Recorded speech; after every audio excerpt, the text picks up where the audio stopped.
wadada sida loo samaynayo iyo nidaamkeedu waa okay halkaa ay magacmaraysa waa okay wixii ka dambeeyana waruma hayno laakiin waanu taageersanay wadada samaynteeda halkaa wadada arrintaa waday ka hadlay xaajigu si wanaagsan horta ayay maanta u socotaa inay sii socoto halkaa laga sii wadana waanu jecelahay waanu ku hambalyeynaa wasiirka arrimaha iyo wadooyinka ilaa ceergaabo u wadaayo laga maarmin in indhaha dadku ay arkaan wixii garanaya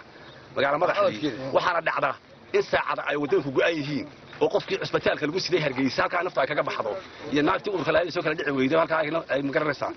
dhibaato iska soo gaadho makhluuqa Soomaaliland waxaas wax ku hayaan dhibaato fara badan waxaan leenahay dadku wax garanaya haddana bismillaahir rahmaanir rahiim tawfiiq ilaahayna waafajiyo haddaan nahurka gaadka tawfiiq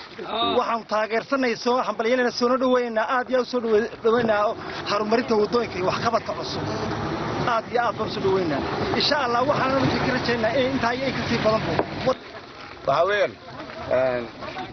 ano ku hadlayo ururka iskaashatada tawfiiq wax qabadka iyo wadada sida ay u socotay iyo sida loo wado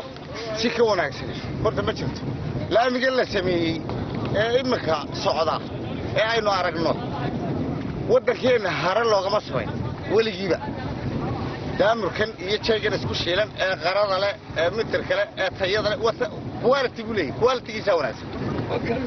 waxa weeyaan dawladaha dhaqaalaha leh ee ama imaaraadka ama carabta ama dhulka ama Yurubta ayaa samaysata وإلهي مهدي ويا